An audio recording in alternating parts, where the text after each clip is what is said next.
Hello बच्चों, tenth class के लिए टेंथ क्लास या किसी क्लास के लिए एकदम मोस्ट इम्पोर्टेंट है समास का, जो एकदम ट्रिकली बताएंगे। ठीक है, ट्रिकली बताएंगे। पहले डिफिनेशन लिखिए, उसके बाद ट्रिकली ऐसा बताएंगे ना कि आप एक बार देखिएगा, तरह के ऑप्शन मिलेगा और मार दीजिएगा खटाक से ना। ठीक है, पहले देख लीजिए समास की परिभाषा।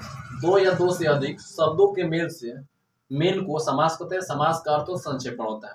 देखिए समास मतलब क्या होता है। समास सब मिस होता है अच्छी तरह, आस होता है ना बैठाना। अच्छी तरह दो वर्डों को बैठाना ही समास कहलाता है। दो वर्ड को अच्छी तरह बैठाना ही क्या कहता है, समास। ठीक है, गंगाजल, जैसे गंगाजल। समास के भेद क्या होते हैं। अवयव समास, जिस समास का पहला पद प्रधान हो उसे पहला पद प्रधान माने मेन, प्रधान माने क्या होता है मेन, वो उसे अवयव समास कहते हैं। जैसे आ जन्म में आ जन्म, आ क्या हुआ, अवयव समास हो गया। ठीक है, आ जन्म। अथा यथा शब्द, यथा क्या हुआ, पहला पद, तो वो पहला पद क्या हुआ, समास हो गया। ठीक है, यथा आ ये सब क्या हुआ, अवयवी समास हुआ। तो जिस समास का दूसरा पद प्रधान होता है और विग्रह करने पर कारक चिन्ह आ जाता है, ठीक है, उसे तत्पुरुष समास कहते हैं। ध्यान सुनिएगा। ठीक है, जिस समास का दूसरा पद प्रधान होता है और उसे विग्रह करने पर, विग्रह करना माने अलग अलग करने पर, कारक चिन्ह माने कर्ता ने कर्म कोई सब होता है ना, वो चिन्ह ठीक है आ जाता है, तो उसे तत्पुरुष समास। तत्पुरुष का मतलब होता है, जैसे रसोई घर, इसको विग्रह करेंगे, अलग अलग करें, तो क्या करेंगे, रसोई के लिए घर, तो के आ गया, इसमें क्या है, क्या है, तो क्या ऐसे वर्ड को क्या कहते हैं, कौन समास कहते हैं, तत्पुरुष समास। गंगा जल, गंगा का जल, देख क्या आ गया, कर्ता ने कर्म को ये सब हो गया ना, तो गंगा का जल क्या आ गया, तो कारक आ गया, तो कारक चिन्ह ये हो गया, गंगा अलग जल हो गया। ठीक है, कर्मधारय समास, कर्ता तत्पुरुष, कर्ता तत्पुरुष के ही कर्मधारय समास कहते हैं। कर्ता तत्पुरुष को ही कर्मधारय समास। इसका उत्तर पद प्रधान होता है और पहला पद विशेषण होता है। मतलब उत्तर पद मतलब बाद वाला जो पद होता है ना, प्रधान होता है और पहला पद विशेषण होता है। ठीक है, विशेषण होता है। इसका विग्रह करने पर जो आता है, उसका विग्रह करने पर क्या आता है, जो आता है, कमल नयन, मतलब कमल नयन, कमल के समान जो नयन। तो देखिए इसमें जो है कि नहीं है, कमल के समान जो नयन, तो यहाँ पर देखिए नयन, नयन क्या हुआ, पहला क्या बोल रहे हैं यहाँ पर, देखिए उत्तर पद प्रधान होता है। उत्तर पद प्रधान मतलब ये पद प्रधान हुआ, ये पद क्या हुआ, प्रधान हुआ, और पहला पद विशेषण होता है। पहला पद क्या हुआ, विशेषण, मतलब कमल क्या हुआ, विशेषण, कमल का विशेषता बताया जा रहा है। ठीक है, कमल के समान जो नयन, ठीक है, ये कमल का विशेषण बताया जा रहा है, नयन का। ठीक है, कमल के समान नयन, तो नयन क्या हुआ, यहाँ पर क्या, पहला पद विशेषण होता है, पहला पद विशेषण होता है। पहला पद यहाँ पर कमल के समान, पहला पद ये हुआ, और क्या बोल रहा है, उत्तर पद मतलब बाद में वाला पद नयन। ठीक है, तो कमल के समान जो नयन होता है ये क्या कहते हैं, कमल नयन।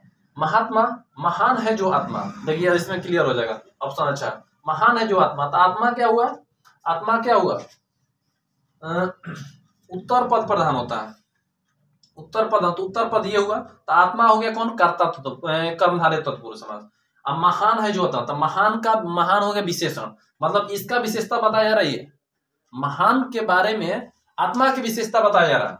महान है, आत्मा कैसा है, महान है, तो महान क्या होगा, विशेषण हुआ, महान क्या होगा, विशेषण होगा, ये हुआ कर्मधारय समास।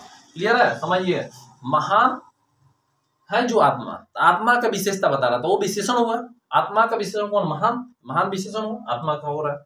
ठीक है, तो शॉर्टकट में समझ लीजिए, ये क्या होता है, समास के सम माने अच्छी तरह, आस माने अच्छी तरह बैठाना, दो वर्डों को जोड़ना समास होता है। अवयवी समास क्या होता है, पहला पद प्रधान, ठीक है, पहला पद जैसे आ जन्म यथा शक्ति, उसके द्वारा वर्ड होता है। तत्पुरुष समास, जिस समास का दूसरा पद प्रधान करने पर, कर्ता टुकड़ा करने पर कर्ता चिन्ह आ जाए, जैसे का के की, कर्ता ने कर्म को में पर वो हो जाएगा। कर्मधारय समास, कर्ता तत्पुरुष के इसमें क्या होता है कि उत्तर पद प्रधान होता है, उत्तर पद मतलब ये पद प्रधान होता है और इसका विश्लेषण बताया जाता है। जैसे महात्मा, महात्मा तो महान है जो आत्मा, महान विशेषता बता रहा है आत्मा का। ठीक है, तो ये देखिए बहुब्रीहि समास। बहुब्रीहि समास क्या होता है, इसका कोई भी पद प्रधान नहीं होता, कोई प्रधान नहीं होता, बल्कि दोनों शब्द मिलकर एक अन्य विशेष शब्द की ओर इशारा करते हैं, उसे बहुब्रीहि समास, मतलब ऐसा दो शब्द, इसमें कोई प्रधान नहीं होता।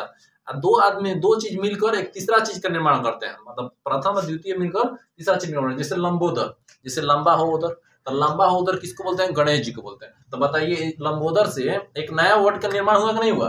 नीलकंठ। नीलकंठ के जैसे नीला हो कंठ, टुकड़ा टुकड़ा करे, पद प्रधान नहीं हुआ, लेकिन अर्थ तीसरा निकला शंकर, ये हुआ पद प्रधान। ठीक है, नीलकंठ मतलब नीला उकंठ, ये तीसरा वर्ड बना।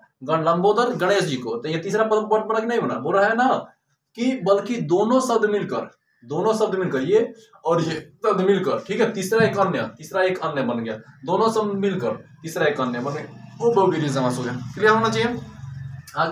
आगे है द्विगु समास। क्या है द्विगु? इसका पूर्व पद संख्यावाचक विशेषण होता है। दोनों पूर्व पद संख्यावाचक विशेषण होता है। पूर्व पद मतलब पहले वाला पद, ठीक। संख्यावाचक विशेषण दोनों पदों में विशेषण का संबंध होता है। दोनों पद में क्या होता है? विशेषण का संबंध होता है। देखिए चौराहा, तो चौराहा ये संख्या होगा, त्रिभुज, तो ये क्या हो? विशेषण बता रहा है, ये संख्या बता रहा है। ती का वो संख्या। ऐसे चीज को क्या बोलते हैं?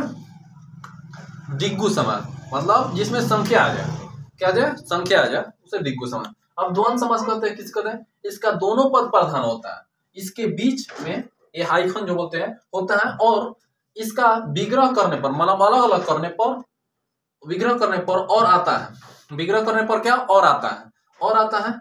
दोनों पद एक दूसरे से पूरक होते हैं, मतलब एक दूसरे के पूरक होते हैं। उसका जितना वैल्यू है उसका अगला का वैल्यू है। जैसे माता पिता, तो देखिए माता और पिता, बीच में हाइफन है, ठीक है। माता जितना वैल्यू उतना पिता का वैल्यू है।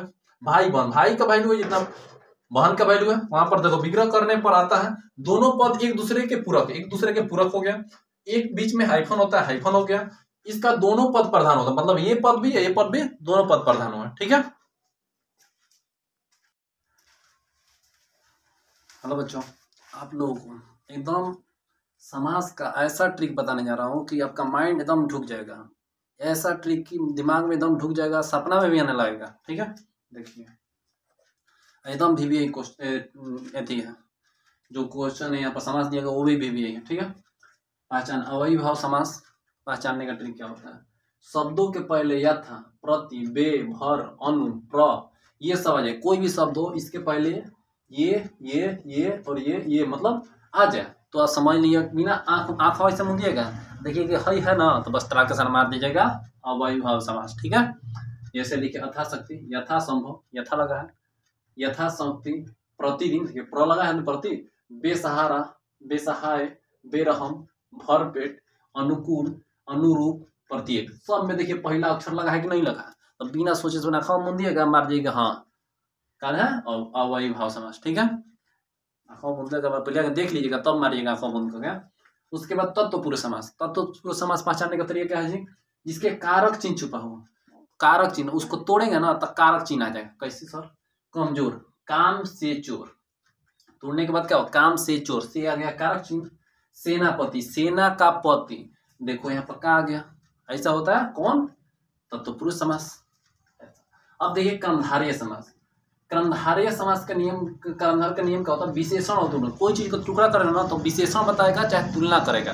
क्या कह दिए सर? देखिए सर, चंद्रमुख, चंदा जैसा मुख हो, चंदा जैसा मुख हो, तुलना किया, चंदा जैसा और मुख का तुलना किया जा रहा है, ठीक है।